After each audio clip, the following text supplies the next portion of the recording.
I woke to the low hum of a machine and a ceiling I didn't recognize.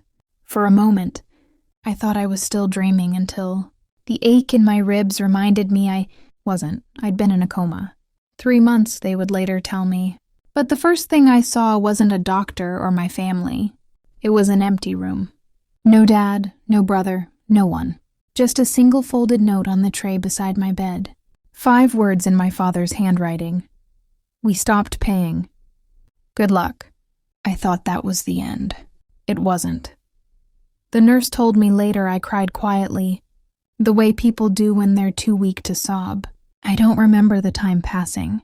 All I remember is staring at that note, reading the 5 words over and over until they blurred. We stopped paying. Good luck. My father's handwriting, sharp and controlled, the same handwriting he used to sign. Bonuses for people who barely knew him. Not the handwriting of a man who once carried me on his shoulders down our street in Seattle. Not the handwriting of someone who stayed. When I finally blinked the sting from my eyes, the silence around me felt heavier than the machines. I'd grown up fearing silence. In my house, silence wasn't peace. It was the warning before a storm. After my mother died when I was 18, silence became the language Veronica spoke fluently. Cold, polished, calculated. She never yelled. She didn't need to. She could make you feel like you didn't exist just by turning away mid-sentence. My father absorbed it. My brother Landon mimicked it, and I learned to fill the silence with work. 15 years of building systems no one knew my name was behind. 15 years of ghostwriting proposals, designing frameworks, coding structure deep in the architecture, while Landon presented them to the board with a smile. It's a family effort, he'd say, tapping my shoulder on the way out of the room like that counted as acknowledgement. Meanwhile, my office was a converted storage closet on the lower floor. No windows, 2 flickering lights, a chair that leaned slightly to the left. I told myself it didn't matter as long as the work was good, as long as I knew the truth, as long as someone, somewhere, would eventually see me. But lying there in that hospital bed, ribs aching, lungs burning with every breath, I finally understood what my mother must have felt near the end. She saw the truth years before I did. She saw how small they would try to make me, how easy it would be for them to erase the girl who looked too much like her. Maybe that was why she spent those long nights in her study with Daniel Price, leaving behind stacks of sealed envelopes I was too young to question. Maybe she knew I wouldn't be protected once she was gone. My breath hitched as the door clicked softly. A shadow moved. For a split second, hope flared, some foolish part of me still expecting my father. It wasn't him. A familiar voice broke the stillness. Caroline. It was steady, measured, professional. Daniel Price, my mother's estate lawyer. The last person I expected, and the only person whose presence didn't make my chest tighten. He stepped inside with a careful gentleness, as if approaching a wounded animal. Behind him stood a man I had never seen. Tall, sharp suit, a posture that suggested he sized up every room before stepping into it. His gaze flicked over me, not with pity, but with recognition, like he already knew who I was, or who I used to be. Daniel pulled a chair beside my bed. I'm glad you're awake. We've been waiting. We, not my father, not my brother, not my stepmother, but Daniel and this stranger in a tailored jacket that didn't quite belong in a hospital room. My voice scraped out. Where's my family? A beat. Daniel's jaw tightened. The stranger's eyes lowered. No one spoke. I already knew the answer. Daniel cleared his throat. Caroline, this is Ethan Ward. He's been advising on certain matters regarding your mother's affairs. A subtle exchange of glances passed between them. Something coordinated. Something urgent. Ethan stepped forward, offering a nod. I've reviewed everything connected to your work and your history with the company. I'm here because the next 72 hours will determine your future. I blinked, confused. My future? Daniel exhaled a slow, steady breath, the kind he used when preparing to deliver something heavy. Your father is planning a complete restructuring. The board meets in 3 days from now at the Tech Summit in San Francisco. As of this morning, he intends to remove you from all strategic authority. My pulse pounded in my ears. I don't have authority to remove. Ethan's expression didn't change. That's the point. They've been erasing your footprint for years. Your accident gave them an opportunity to finish the job. My fingertips curled into the sheet. Finish. Daniel reached into his briefcase, pulling out a set of neatly clipped papers face down. He hesitated before flipping the first page. Richard filed, documents declaring you mentally incompetent, permanent. He signed them. Yesterday. The room swayed. Ethan leaned in slightly. He expects you to be gone. Physically, legally, professionally. But he doesn't understand something. I lifted my eyes to him. His tone dropped, steady, deliberate. He thinks you're powerless because you're lying in this bed. He thinks you don't matter. He thinks you won't fight. Daniel's voice followed, calm but edged with something fierce. But Caroline, your father made a mistake.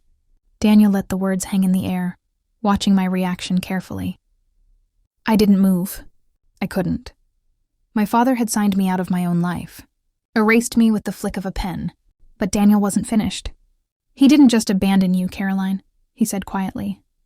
By declaring you incapacitated while you were still legally protected, he triggered the one clause your mother left behind. My breath caught. Clause? Daniel nodded, opening a slim leather folder. Inside were a few sheets, aged, precise, and unbearably familiar. My mother's handwriting curled at the bottom of one. She knew what might happen, he continued. She saw how things were shifting even before she got sick. She created a trust, one your father never had full access to, and tied its activation to a very specific condition. Ethan stepped closer, his voice calm but charged. Abandonment during medical incapacitation. If your father withdrew support, in any form while you were unable to advocate for yourself, every asset your mother controlled would transfer to you. My ribs ached again, but differently this time, like something inside me was trying to ignite. Daniel tapped the papers lightly. Your father signed the refusal of medical responsibility 2 weeks ago. We have the written note he left beside your bed. That alone satisfies the condition. We stopped paying. Good luck. 5 words that broke me an hour ago now stitch themselves back together into something sharp. What assets? I managed. Ethan exchanged a look with Daniel, then answered bluntly. Nearly $1 billion in combined holdings and voting control, tied to your mother's shares. The hospital room tilted, but not from weakness, from clarity. For the first time since waking, I felt my spine straighten against the pillows. My father thought he'd buried me. Instead, he dug his own grave. But a trust doesn't wipe away perception, Ethan continued. The board thinks you're still the girl in the converted storage office, the one doing back-end work no one sees. They won't accept your authority on trust alone. You need proof. You need a plan. Daniel closed the folder and slipped it back into his case. That's why we're here. You have 72 hours before the summit. If Richard announces the restructuring there, undoing it will become a nightmare. We have to move now. I swallowed hard. I can't even walk across the room. You don't need to, Ethan said. Not yet. You just need access. He reached into his jacket pocket and placed something small and heavy beside me, a security badge. My photo, my name, and an authorization level I'd never seen in my life. My mother? My voice was barely a whisper. Daniel gave a small, sad smile. She had it made years ago. She wanted you to have full access when the time came. She trusted you to do what she never could. I looked at the badge, the edges catching the thin hospital light. I wasn't powerless. I'd just been asleep. The suite overlooked downtown San Francisco, the city lights flickering like signals from another world. Alive, indifferent, moving on without me. I sat on the edge of the bed while Ethan connected his laptop to a secure terminal Daniel had arranged. The glow from the screen washed over his face as lines of access logs and archived internal reports began pouring in. My mother built this, I whispered. Every line of it, Ethan said. And she left every door open for one person only, you. Even in my exhaustion, something tightened inside my chest. Grief, pride, fury, all braided into one cold thread of resolve. We collected everything. Payment records tied to projects I had built, drafts with my metadata, task logs showing I'd completed workflows Landon claimed as his own, and strategy models that matched my original structures. Hours slipped by, the sky turning from black to steel blue. Daniel stepped out to make calls, leaving Ethan and me in the hum of servers and quiet concentration. You know what's going to happen when you walk out there, right? Ethan said without looking up. I know exactly what's going to happen. He finally met my eyes. Good, they've underestimated you for years. Don't give them a second to recover. By sunrise, the war room walls were covered in sticky notes, printouts and diagrams, a timeline of betrayal, a map of truth. And in the center, my mother's trust clause circled in red ink. 72 hours collapsed into preparation, coordination, and moments of stillness where I could almost hear my mother's voice. Don't shrink for them, Caroline. She used to say that on late nights when I worked quietly at her desk while she coded beside me. When people erase you, you don't disappear. You sharpen. By the morning of the summit, I was sharpened to a point. Daniel arrived first, straightening his tie as he walked in. The board members we spoke to are ready, he said. They won't act without you showing up in person. Richard has no idea. Good, I said, slipping the badge into my pocket. He doesn't deserve warnings. Downstairs, the hotel lobby buzzed with executives, analysts, reporters, people who had once walked right past me without a glance, the same way my family did. I moved through the crowd silently, Daniel and Ethan flanking me like quiet sentinels. But before we reached the main hall, someone blocked our path, a tall man in a Navy uniform, the summit's head of security. His badge read Martin Cole. Miss Mercer, he said softly. Daniel stiffened. Ethan narrowed his eyes, but Martin raised a hand. I'm not here to stop you, he said. I'm here to give you something. He reached into his jacket and handed me a small, worn notebook, pages creased and covered in careful handwriting. I work nights, he said. For years I saw you in the building. You'd come in late, leave early, always alone. I kept notes because, well, someone should have. I flipped through it. Dates, times, rooms, observations, proof I existed in the shadows they forced me into. Your brother was in Aspen the weekend he claimed he finished that defense project. Martin continued. You were in the server room for 36 straight hours. I saw you. My throat tightened. Why help me? He gave a small shrug. Because I've watched them steal from you long enough. And because my wife works in your R&D department. She says the company only holds together because of your work. I closed the notebook, feeling the weight of every word. Thank you, I said, my voice steady. Make them listen, he said. He stepped aside and we continued. Inside the main hall, my father stood on stage under bright lights, his smile polished, his posture perfect. Veronica sat in the front row, crossed legs, serene confidence radiating off her. Landon hovered near the podium, rehearsing whatever speech he was prepared to give once. Dad announced the new leadership structure. I waited behind the side curtain, listening to the announcer call his name. And now our keynote speaker, Richard Mercer. Applause filled the room. My father stepped forward. This was his kingdom, his moment. I walked onto the stage. A collective gasp rippled through the ballroom. My father's smile dissolved. Veronica's hand flew to her chest. Landon went pale. What are you doing here? Richard snapped, his voice cracking through the microphone. I reached for the second mic, my fingers steady. Good morning. This is inappropriate, he hissed. You are not well. No, I said, my voice amplifying across the hall. What's inappropriate is declaring your daughter mentally incompetent while she's unconscious. What's inappropriate is abandoning her in a hospital bed to cut her out of the company. She built with you. Murmurs erupted in the crowd. I pulled the folded note from my pocket, held it up. He left this beside my bed. 5 words. We stopped paying. Good luck. I placed it on the podium. And that, I continued, activated my mother's trust. Daniel handed me the documents. Ethan cued the presentation.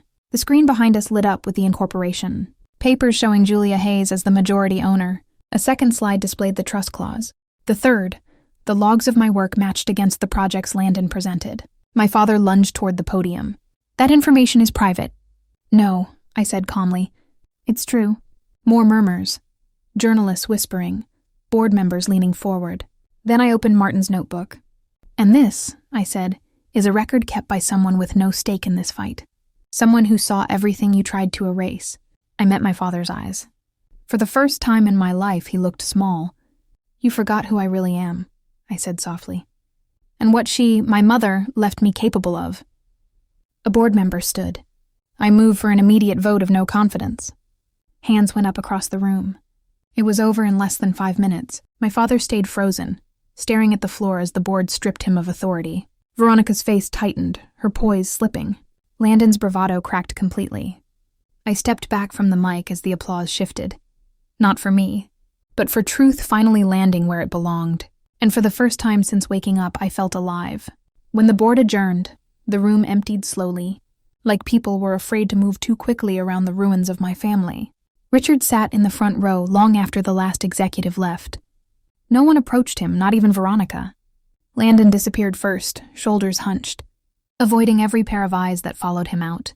I didn't say a word to any of them. There was nothing left to say. Daniel and Ethan walked with me through the quiet corridor behind the stage. The tension that had held my spine rigid for days finally began to loosen. I hadn't won a battle. I had simply returned everything to its rightful owner. My mother's name, my work, my place. Later that evening, the board called an emergency session. They voted to remove Richard, Veronica, and Landon from all positions of authority, effective immediately. Landon was reassigned to a junior analytics role, an entry point almost identical to the one I'd been forced into years ago. Maybe he'd learn what real work felt like. They offered me my mother's seat and the title that came with it. I didn't celebrate. I accepted quietly, the way she would have. When I finally returned to Seattle, I made one stop before going home, the hospital room. My room, the machines were gone. The sheets were fresh. But the memory of waking up alone tightened my throat for a moment. This time, though, the room didn't feel empty. I stood by the window, watching the overcast sky settle over the city my mother once fought to protect. "I did it, Mom," I whispered. "I put us back where we belong." And for the first time since she died, I felt her there, steady, proud, unshakable. In the weeks that followed, I learned something my father never understood. Silence isn't weakness. It's the space where truth gathers its strength. I didn't destroy my family. I simply stopped letting them destroy me. And when the dust settled, what remained wasn't revenge. It was restoration. My mother's legacy stood exactly where she intended it to be. If you've ever fought to reclaim something that was yours, tell me in the comments. And if stories like this speak to you, hit subscribe so you don't miss the next one.